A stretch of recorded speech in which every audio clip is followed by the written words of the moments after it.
জীবন চলার পথে যখন এরকম সিচুয়েশন চলে আসে যে দেওয়ালে পিঠ থেকে গেছে, যাওয়ার আর কোনো জায়গা নাই, মনে রাখবেন আল্লাহর উপর ভরসা আর আপনার ধৈর্য সে দেওয়ালের ভিতরেই একটা দরজা খুলে দিবে আল্লাহ রহমতে। সুবহান।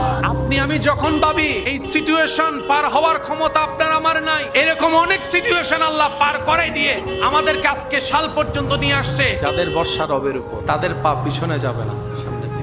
দুনিয়াতে দিল লাগাবেন না। দুনিয়া কাউকে আপন করে নেয় নেই, কাউকে আপন করে নিবে না। কিন্তু হ্যাঁ, দুনিয়া তাদেরকে আপন করতে চায় যারা দুনিয়ার স্রষ্টাকে আপন করে নেয়। সুবহানাল্লাহ। দুনিয়া তাদেরকে রাখতে চায় যারা আপন রবকে, দুনিয়ার রবকে দিলের মধ্যে স্থান দিয়েছে। দুনিয়া তাদেরকে সম্মান দেয় যারা রবের হুকুমকে সম্মান দিয়ে চলে। রবের মোহাব্বত নিয়ে যাদের অন্তর আলোকিত, দুনিয়া তাদেরকে তাজ বানায় রাখে, তাজ বানায় রাখে। সেজন্য দেখবেন আপনি একটু ঠান্ডা মাথায় নিরপেক্ষ বিচারক হয়ে যদি বিবেচনা করেন, আমাদের পূর্বপুরুষের নাম নিশানা পর্যন্ত নিজের পরবর্তী আওলাদরা জানে, দাদা পর্যন্ত নাম জানে, দাদার বাবের নাম কেউ জানে না। কিন্তু আল্লাহর ওলিদের নাম দেখবেন সবাই জানে, ওনাদের কোনো পরবর্তী বংশধর নাই। আমরা মনে করি বংশধর লাগবে নাম টিকানোর জন্য, ওলিদের বংশধর না থাকলেও আল্লাহ তাআলা ওনাদের নামকে, ইজ্জতকে মানুষের অন্তর অন্তরে বসাই দেন, বলেন সুবহানাল্লাহ।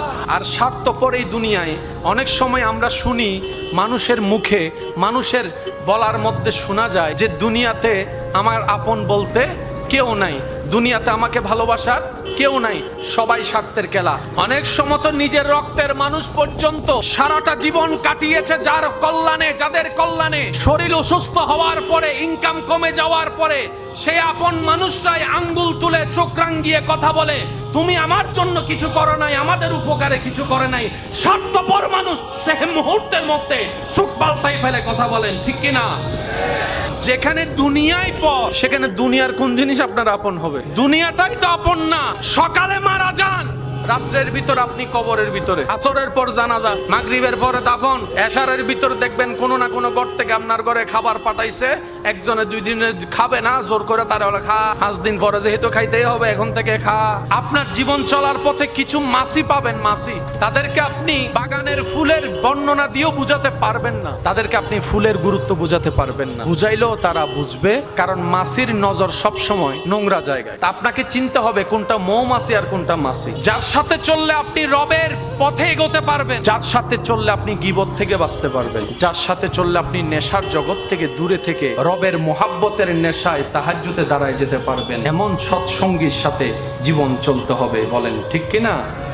কখনো মন ছোট করা যাবে, কখনো আফসোস করা যাবে, কারণ দুনিয়াতে আসার সময় কিছু নিয়ে আসিনি, যাবার সময় তো হাতটা খালি। যা দুনিয়াতে পেয়েছি তা দুনিয়াতেই রেখে যেতে হবে। সুতরাং আফসোস করা কিছু, অতীত নিয়ে করব তওবা, ভবিষ্যৎ নিয়ে করব রবের উপর ভরসা, আর বর্তমানটা আল্লাহ এবং নবীর মোহাব্বতের সচেষ্টায়, সততার সাথে এগিয়ে যেতে হবে। বাঁচবো আর কয়দিন, তর্ক তো থেকে যাবে, ঝগড়াও রয়ে যাবে। আদালতে, মামলায় অনেক ব্যক্তির নাম কাগজে আছে যাদের চেহারা এখন দুনিয়ার মাটির উপর দেখা যাচ্ছে না, কবরের ভিতর চলে গেছে, কিন্তু মামলাটা রয়ে গেল, ভাই ভাইয়ের দ্বন্দ্ব রয়ে গেল, আপনার মানুষের সম্পর্কের দূরত্ব চলে আসলো। অর্জনটা কি করলাম? হারানোর লিস্টি করলে দেখবেন আপনার আমার খাতা শেষ হয়ে যাবে, এত লম্বা লিস্টি হবে। কিন্তু অর্জন বলতে আপনার আমার বদনাম ছাড়া কিছু অর্জন করতে পারি নাই, হিংসা ছাড়া কিছু অর্জন করতে পারি নাই, অহংকার ছাড়া কিছু অর্জন করতে পারি নাই, আত্মীয়তার সম্পর্ক নষ্ট করা ছাড়া কিছুই অর্জন করতে। একটু খেয়াল করলে দেখবেন নিজের রক্তের মানুষগুলাও দুশ্মন, নিজের রক্তের মানুষগুলাও দূর হয়ে যাচ্ছে, বাহিরের মানুষের কথা আর কি বলবো। সেজন্য মনে রাখবেন, দুনিয়াতে যতদিন বেঁচে থাকবেন, আপনার জন্য, আমার জন্য, আমাদের জন্য আল্লাহ এবং রসুল ছাড়া আপন বলতে আর কেউ নাই, কেউ